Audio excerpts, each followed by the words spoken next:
Have you guys ever cheated on anyone? Cheated on anyone? Wow. I feel like you've asked us this before. I feel like I have I feel too. like I kind of heard that. I forget what episode, but we could bring it back. Lindsay, you ever cheated?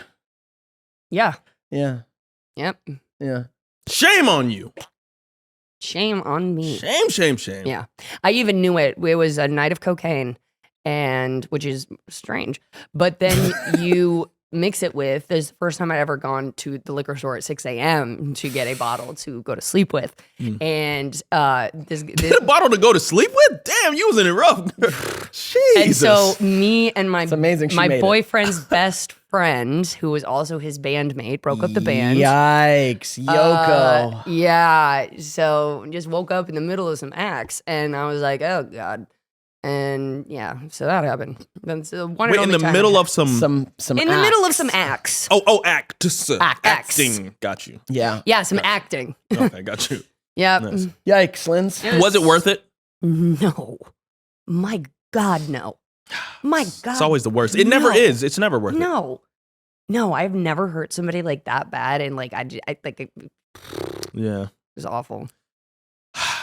He was still like down to like hang out though. I'm sure. That he was. No, not It's the like- best friend, my dude. Oh, okay. Yeah, no, I mean, I got a weird perspective, man. Humans, you know, and I don't maintain it now. I don't maintain it now. Friendship. Like, cheating, guys, is just bad. You end up hurting multiple parties. You lose respect for yourself, all this stuff. But in your defense, you filthy animal, humans naturally, and the animal kingdom, we have members that can be places. You know, you put that member in this place and you want to keep it in that place, but 100. that member can go elsewhere. Right. You know, so Right. I don't want you to feel like you are anything less than human because your member has been in places that You know, society doesn't want it to be. I appreciate that. I appreciate, yeah, totally. I just feel like if you're saying you're monogamous and like if you're saying that Be a to man of someone, your word. then Yeah. do that. And It's if best. you're not going to, then don't. Like, don't give that Mhm. word then. Yeah. Own that, like, really love you, but I'm not gonna give up sleeping with other people. I don't know. Yeah, it wasn't even about that. It really wasn't even about the desire to sleep with other people. It was the fact that it was like, I don't know. I'd always felt something a little bit like with his friend and whatever, just like this like mutual whatever. Yeah. And then we just crushed that mutual respect on like a certain morning, and it was awful. You know, life is about denying yourself the pleasures, you know, and removing all the desires that you have just to fit in and conform. And so if we could all just do that, the world would be a better place. Oh my gosh. I mean, it's tough. It's just tough. It it's is tough to act like cheating is some phenomena. Like, how could you have done that? It's kind of the norm. Like, it's kind of the default, and you have to choose to, you know, stray You're into the right path. I think you're actually right. I know. think It's especially in our modern life of like phones and constant communication, like I imagine pre-cell phones, It's harder. cheating was probably way more common. Like, if easier. you could You're leave right. the house and I'm they won't gone. know- you're This gone. person, You're fucking gone. I got no strings they on will me. never know. You're gone. You're gone unless they know someone who knows. Like, you could do whatever. It's just whatever you can hold in terms of your own whatever. But like, conscience. yeah. I mean, I feel like, Wow. yeah, It's I tough. feel like it's pretty common. Humans got it in hard humanity. out here, man. Yeah, and the animal kingdom. Like, it's like, so to demonize people for it is, I think, is. I definitely wouldn't like. I don't demonize myself for it, but I will never forget that that's something I never want to do again to myself or to anybody. That's what I'm saying. Like, I don't demonize it. I get it. And I also don't think it is always a make or break for a relationship. Like, sometimes if you've been in it long, if it's a marriage and someone steps out, but it's like, I think there are cases for sure where you can come back from that, where like that was happening for reasons that maybe you guys can get into and heal and move forward in a different way. Like, I don't think it's a absolute always relationship ender. But the thing is, if you've given your word about something and you go on that, like that's hard to come back from. Mm-hmm. If you've given your word that like I'm with you and only you, and then you step out, like beyond the sexual act, like your word is now diminished with that person. You looking them in the eye and telling them something is now diminished. Like they're like, oh, they did don't you know. even cheat? Right. Oh wow. Now that, hey, damn, that's some Matrix shit. Your circles all the way back. I don't believe How can I even trust you? How can I even trust that you cheated? That was a lie, then this is a lie. What's real?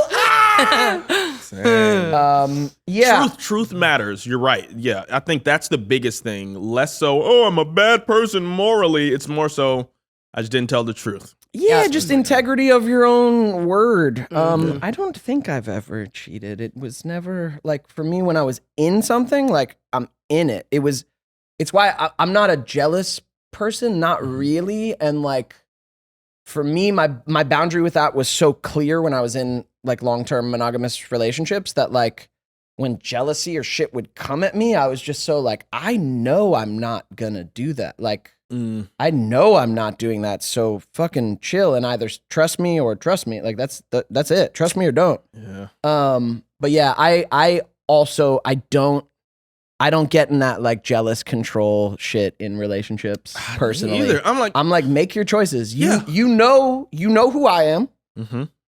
I'll be here. You know, if you want to go make some choices and have some consequences to it, go do it. It's like your life, but there are consequences. I'm not gonna tell you you can't hang out with this guy. Like he's probably trying to fuck you, but like go for it. You want to flirt with all that? Cool. And yeah, I don't like trying to force someone's hand. I feel like in relationships we can lose sight of the individuality of the two parties involved. Yes. And I've never succumbed to that desire to have control over another person. Yeah. If they want to go and live their life, you know, it's their story. We're constantly writing our story. I don't like the idea of pigeonholing someone or putting them in a box where it's like you have to lose this relationship you have with what you like in the world. If that's what you like, hey, don't let me get in the way. There was like one in my last relationship where, I don't know, she's pretty jealous of a lot of friendships I had with women, and I knew these are just friendships, like relax. But did you tell her that? Relax. Yeah, that's what hey. No, at the time. Relax. No, I hadn't grown up yet, so I was like, yes, anything you say, I'll never talk to her. Yeah. You know, I was a little boy. But she like started all of a sudden like had this new job, and all of a sudden she's like talking about this guy at work that she's hanging out with a lot, and like Henry's so funny. yeah, and like, oh, we're gonna go get lunch and all this stuff, and like I was cool, but also my eyes were open, but I was like, cool, new friend, dope, like go for it. And like it progressed, like they were hanging out a lot, and then like after a while, of course, he tried to make a move on her. Wait. Did he do the thing that guy did to you at your scarf shop? Are you saying did Devin do it? Did I do it to him? Yes. No, he had met me. Remember? I do. Okay. But he had met me. But of course, after enough of them hanging out and enough of her not, I knew Putting like, up the boundary. I knew like, no, you like this attention. There's a little place in the wall. And you're not putting up the boundary that I am. Right. But I literally, I said nothing. Like I'm like, make your fucking choices. I'm not going to tell you not to fucking hang out with this person. But of course, then he got super into her and, you know, made a move. And then she tried to put up the boundary. And then he got like kind of obsessive and left her, you know, a million voicemails and like, no, but you, and then she's coming to me with that as a problem. Back up. No, that's your issue. And that's when my boundary was crossed. The problem that you created? That's when my boundary was crossed. That's when I was like, now I'm mad. Absolutely. Because this was obviously what was happening the whole time. It was unavoidable. You created this. Yeah. And now I'm like, now you're worried about your safety and I'm concerned now. Like, fuck this. Bye. Dang. Yeah. Waste of That was an energy. interesting one. energy. So, granted, I did have a very bad drug problem, but when I had like my boyfriend, he wanted to go. This wasn't even before I was sober, but like he would go out all the time with his friends, like to the bar or whatever. I had no interest in going. and doing that every night. Like zero. I have drugs here at home. Right. I have would I go drugs here out? at home that I want to do, and I don't want to share with you, like Yeah. in your dumb friends. Thanks so much for watching this clip of the Ned's Declassified podcast. And if you guys want to see the full episode, go on over to the Ned's Declassified podcast YouTube channel. We got the link in the description. And if you want more exclusive bonus content, join our Patreon. There's a link in the description for that too. All right, see you guys soon.